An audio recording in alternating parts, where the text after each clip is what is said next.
Balidat qalampiri mazali va serhosil bo'lish uchun sizlarga 3 ta muhim maslahat. Birinchi bo'lib, nav tanlashda adashmang. Har bir hududni o'ziga xos va mos navlari bor. Masalan, bizning mintaqaga bahor mahali Gollandiyaning Enza Zaden firmasini Lotto Amaretta yana Siemens kompaniyasini Gypsy balidarlari ekilinadi. Agarki ikkinchi hosilga ekmoqchi bo'lsangiz, Vedrana degan gibridi bor. Shuni tavsiya beramiz.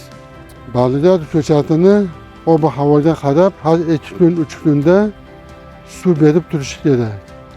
Balidar suvga talabchan o'simlik hisoblanadi. Har 10 kunda tomchilatib sug'orish orqali azotli, fosforli, kaliyli o'g'itlaridan muntazam berib borish kerak. Ayniqsa gullagan va hosilga kirgan paytlarida to'xtatmaslik kerak.